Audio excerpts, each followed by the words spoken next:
Selamat siang dan selamat datang teman-teman semua. Pada webinar kali ini, kami akan membahas mengenai strategi penegakan hukum dan pengawasan terhadap peredaran rokok ilegal.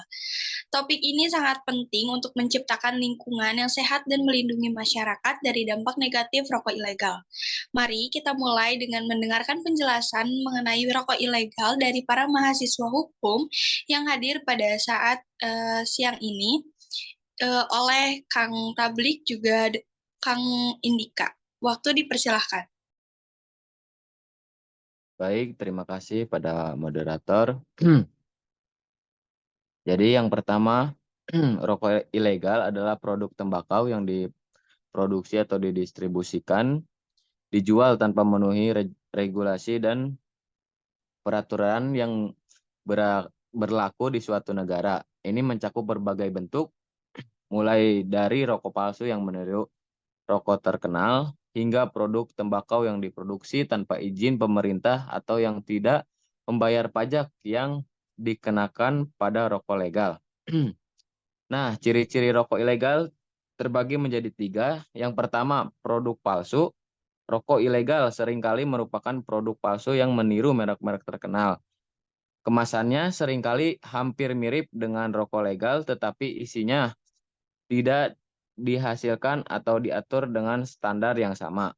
Dua, kurangnya labelisasi. Rokok ilegal cenderung tidak memiliki label atau penandaan yang lengkap seperti pada rokok legal. Ini membuat sulit bagi konsumen untuk mengetahui asal-usul dan kandungan rokok tersebut.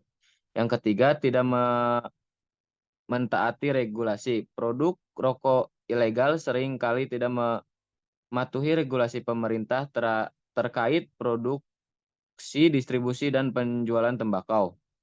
Mereka mungkin tidak mengikuti standar keamanan dan kesehatan yang dikenakan pada rokok legal. Terus ada juga dampak rokok rokok legal. Yang pertama, satu, kesehatan masyarakat.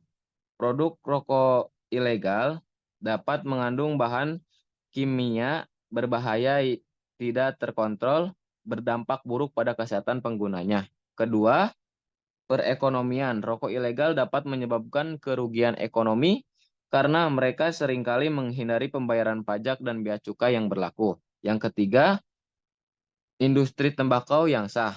Rokok ilegal dapat merugikan industri tembakau yang sah karena mengurangi pendapatan dan mengancam keberlanjutan bisnis legal. Sekian. Nah, teman-teman mahasiswa sekalian, untuk menanggulangi peredaran dan penggunaan rokok ilegal itu terdapat banyak cara yang tentunya bukan bisa kita lakukan ya, tapi tentunya bisa dilakukan oleh pemerintah, bukan oleh kita gitu ya. Langkah pertama yaitu penguatan regulasi. Pemerintah itu perlu memperkuat regulasi atau kebijakan-kebijakan terkait produksi, distribusi, dan juga penjualan tembakau untuk mengurangi celah bagi rokok ilegal. Memang Kang Tamlik, buktinya apa sih bahwa regulasi ini teh kurang kuat? Buktinya itu ya karena masih terdapat banyak rokok-rokok ilegal ya yang bersebaran di Madura Mart gitu ya, atau toko Madura. Sehingga dari situ kita bisa mengambil kesimpulan bahwa wah, ini regulasinya ini ada yang kurang. Regulasinya perlu diperkuat lagi gitu oleh pemerintah. Dan langkah kedua yaitu ini masih langkah turunan dari regulasi, yaitu penegakan hukum. Jangan hanya regulasi atau kebijakannya saja yang kuat, tetapi penegakan hukumnya juga harus tegas gitu ya, terhadap pelaku perdagangan rokok ilegal. Karena dengan penegakan hukum yang tegas, sehingga pelaku-pelaku nantinya tidak akan melakukan hal-hal tersebut lagi karena akan merasakan efek jerak gitu ya. Dari psikologisnya akan terkena gitu. Dan penegakan hukum tidak sampai ditegas saja ya, tetapi harus adil dan juga konsisten. Konsisten dalam maksud jika dihukumnya misalnya 4 tahun atau nanti menurut undang-undang akan dijelaskan dihukumnya 1 hingga 8 tahun, ini harus komitmen atau konsisten 8 tahun gitu. Jangan sampai ada penyelewengan gitu ya. Penyelewengan akibat hukum yang dilakukan oleh aparat-aparat penegakan hukum. Lalu untuk menstop distribusinya ini kita tidak bisa sendiri gitu, pemerintah Indonesia ini tidak bisa sendiri. Kita ini harus ada kerjasama. Kerjasama pertama baik nasional maupun internasional. Kerjasama nasional itu bukan hanya dari bea cukai tapi dari semua lembaga gitu ya. Mulai dari pemerintah yang membuat regulasi dalam hal ini yaitu legislatif, pemerintah eksekutifnya itu bisa dari Dirjen Bea dan Cukai dari Kementerian Keuangan, dan juga dari dalam hal atau dalam konteks penegakan hukumnya yaitu dari Polri dan juga Kejaksaan, Pengadilan, sampai kepada Kementerian Hukum dan HAM ya, di bawah Dirjen Kemasyarakatan atau bagian mengurus rutan, agar hukumannya pun komitmen. Juga ada kerjasama internasional, yaitu kerjasama dengan negara-negara lain gitu ya. Sehingga sebelum rokoknya masuk atau sebelum rokoknya itu diedarkan dari negara lain pun akan menstop peredaran itu. Sehingga misal itu rokok atau dari rokoknya dari Malaysia atau dari Brunei tidak akan sampai gitu ya, tidak akan keluar dari pelabuhan negara tersebut karena sudah terjalin kerjasama dengan sekian. Kepada moderator dikembalikan. Baik, mungkin sudah tergambar ya teman-teman semua mengenai apa itu rokok ilegal. Tadi juga sudah dijelaskan secara garis besarnya tentang apa itu definisinya, ciri-cirinya, dampaknya, juga strategi untuk penanggulangannya. Mungkin kita lanjutkan dengan sesi tanya jawab ya. Silahkan yang ingin bertanya bisa raise hand, nanti ketika saya panggil namanya bisa on mic langsung dan mengajukan pertanyaan. Boleh langsung raise hand-nya. Izin bertanya. Silahkan. Tadi kan sudah dijelaskan oleh Kang Tablik mengenai strategi penanggulangannya, dan salah satu adalah penegak hukum. Yang saya tanyakan, apakah ada pasal yang bersangkutan terhadap rokok ilegal, dan jika ada berapa hukuman penjaranya? Terima kasih.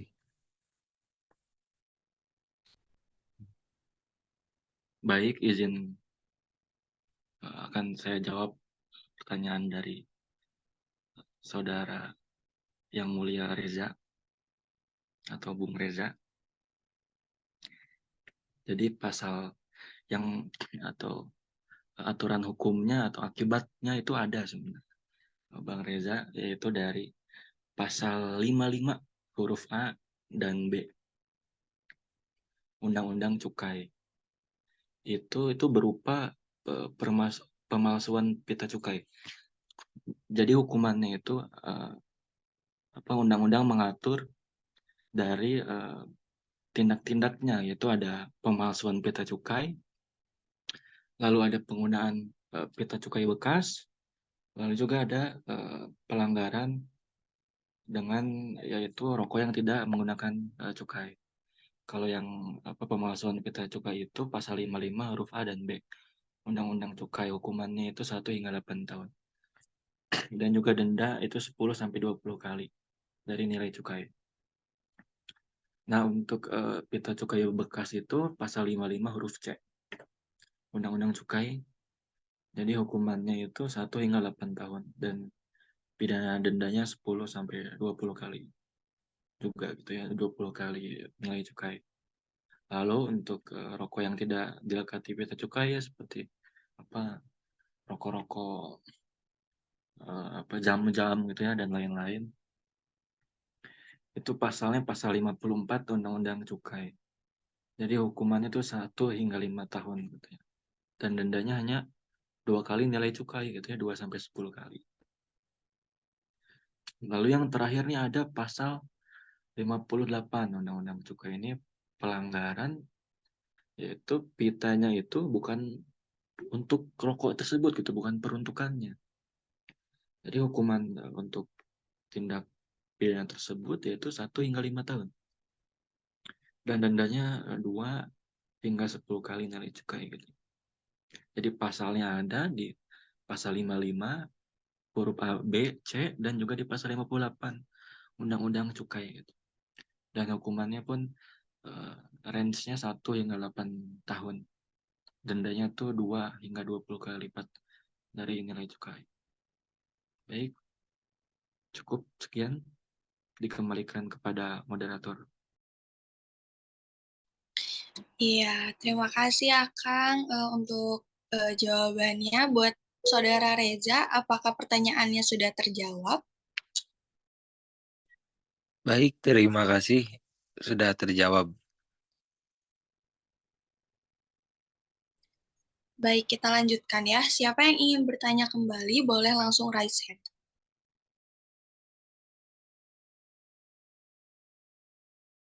Silahkan Saudara Gabrieldo. Saya mau nanya, izin sebelumnya, saya pernah dengar ya bahwa rokok ilegal itu tercantum pada Undang-Undang Republik Indonesia Nomor 39 tahun 2007. Apakah itu benar? Dan jika benar bahwa rokok ilegal itu tercantum dalam undang-undang tersebut, apa saja kategori rokok ilegal yang tercantum pada Undang-Undang Republik Indonesia Nomor 39 Tahun 2007 tersebut? Terima kasih.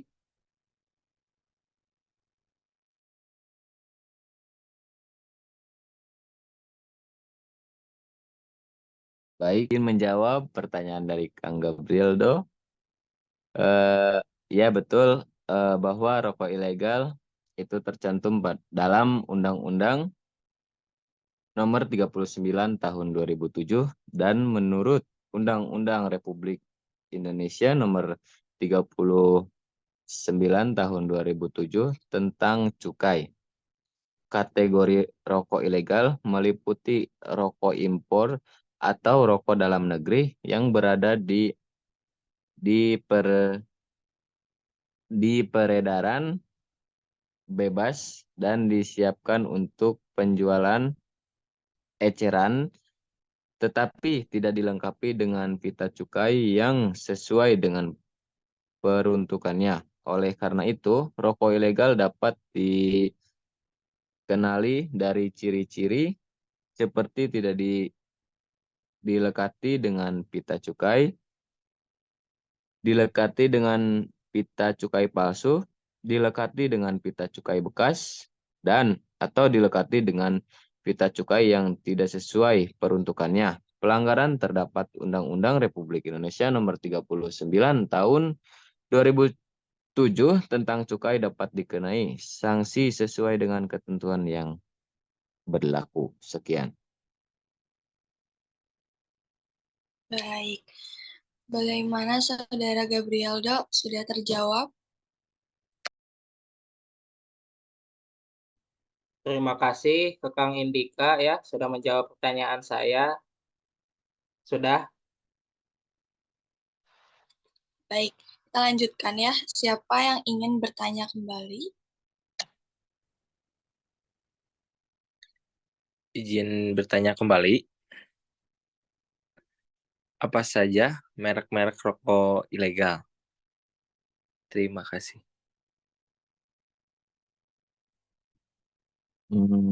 Baik, sebelumnya izin menjawab. Mungkin untuk merek rokok ilegal bisa diambil di Google juga ya teman-teman, karena takutnya ada salah penyampaian atau mungkin ada yang terlewat. Yang saya tahu itu eh, kayak Power Blood, terus YS Pro, terus Power Menthol, Mil Menthol, terus Evolution, terus El Abol, Lois, dan lain-lain. Mungkin dari Kang Tablik ada tambahannya. Tidak ada, cukup. Baik, untuk Reza dan teman-teman yang lain bisa Google kembali ya. Mungkin ada yang belum disampaikan yang bisa kalian ketahui lagi. Oke, saya beri kesempatan kembali untuk penanya terakhir dalam sesi tanya jawab ini. Dipersilahkan, siapa yang ingin bertanya? Saya mau nanya, Silahkan. saya ingin bertanya kepada akang-akang, bagaimana pendapat akang-akang terhadap rokok-rokok yang sudah dijual ke tempat-tempat yang akan didistribusikan ke masyarakat supaya barang tersebut tidak sampai tersalurkan ke masyarakat. Terima kasih. Baik, Kakang Gabriel, Bung Gabriel, saya sebagai pakar ahli rokok ilegal, undang-undang hukumnya ilegal akan menjawabnya. Tetapi sebelumnya tadi lupa menambahkan ya, macam-macam rokok ilegal itu. Sebelum menjawab pertanyaan itu, saya ingin menambahkan bahwa rokok ilegal itu juga ada Demak Central Java, ada Dalil gitu ya, ada BLN, ada GRS, ada SMD, ada Tiga Jaya ya. Jadi sorry ya, kurang menambahkan tadi. Lalu untuk jawaban dari pertanyaan Bung Gabriel terkait bagaimana sih ini cara melaporkan peredaran rokok ilegal gitu. Jadi untuk adik Gabriel tercinta,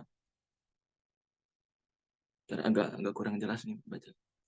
Untuk melaporkan adanya peredaran rokok ilegal, jadi masyarakat atau Kakang Gabriel sendiri ini bisa langsung menghubungi kantor Bea Cukai terdekat gitu ya, melalui call center-nya. Di catatnya Bung Gabriel 150 0225. Saya ulangi 150 0225. Itu tidak dipungut biaya atau tidak dipotong pajak. Jadi masyarakat juga selain lewat call center dapat melaporkan jika menemukan indikasi ya, bukan Kakang Indika ya, tapi indikasi adanya peredaran rokok ilegal itu langsung ke kantor gitu.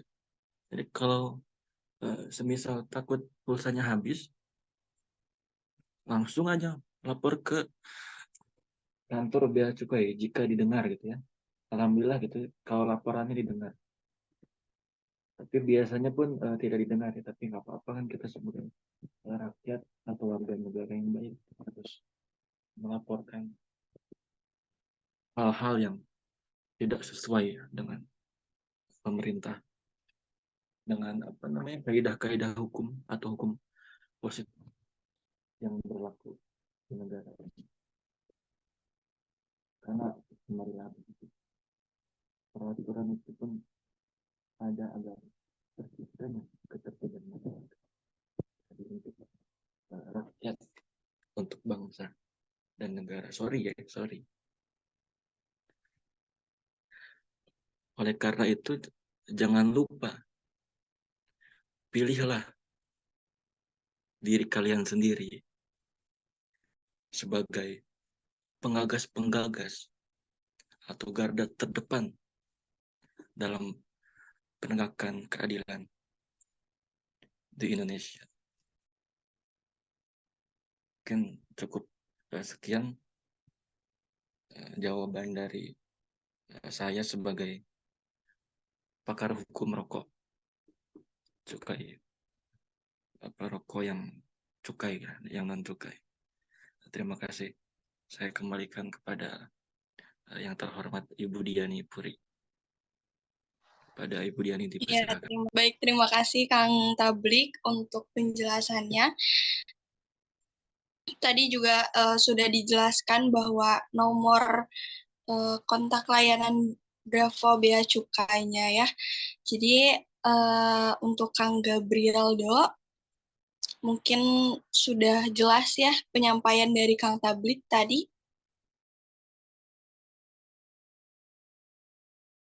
Izin sebelumnya terima kasih kepada Kang Tablik ya. Terima kasih sudah sangat membantu ya supaya tadi yang disampaikan oleh Kang Tablik supaya bisa bermanfaat kepada masyarakat-masyarakat yang di luar ya, supaya tidak membeli rokok yang tidak terdaftar dalam bea cukai. Ya, sekian. Terima kasih. Baik, saya cukupkan untuk sesi tanya jawab ini. Terima kasih untuk teman-teman semua yang sudah bertanya. Juga terima kasih untuk Kang Tablik dan Kang Indika yang sudah menjawab dan juga menjelaskan mengenai rokok ilegal pada siang ini. Semoga apa yang sudah tadi dijelaskan oleh para narasumber kami dapat bermanfaat untuk teman-teman semua dan masyarakat sekitar. Mungkin saya cukupkan sampai di sini. Sampai berjumpa di lain webinar. Terima kasih, selamat siang. Yang